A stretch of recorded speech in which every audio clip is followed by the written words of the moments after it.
வெளிச்சத்தை பார்த்தாலோ சத்தத்தை கேட்டாலோ உங்களுக்கு தலைவலி அதிகமாகுதா? வீட்ல லைட்டை ஆஃப் பண்ணிட்டு இருட்டுல படுக்கணும் போல தோணுதா? இத பாருங்க, இது சாதாரண தலைவலி கிடையாது. வெளிச்சத்தை பார்த்தா வலி வரதுக்கு பேரு போட்டோஃபோபியா. அதே மாதிரி சத்தத்தை கேட்டா வரதுக்கு பேரு போனோஃபோபியா. இது ரெண்டுமே மைக்ரெயினோட மிக முக்கியமான அறிகுறிகள். ஏன் இப்படி ஆகுது? மைக்ரெயின் வரும்போது உங்க மூளையோட நரம்புகள் ரொம்ப சென்சிட்டிவ் ஆகிடும். இத சென்சரி ஓவர்லோட் அப்படின்னு சொல்லுவோம். மூளை சாதாரண சிக்னல்களை கூட பெரிய வலியா மாத்திடும். இந்த மாதிரி நேரத்துல மொபைல் ஸ்கிரீன் பாக்குறத உடனே நிறுத்துங்க. ஒரு இருட்டான சத்தம் இல்லாத அறையில கொஞ்ச நேரம் ஓய்வு எடுக்கிறது ரொம்ப முக்கியம். ஆனா இருட்டுல படுக்கிறது நிரந்தர தீர்வு இல்ல.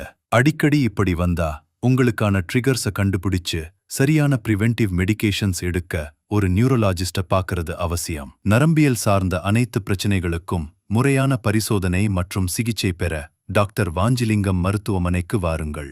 உங்கள் ஆரோக்கியம் எங்களின் அர்ப்பணிப்பு.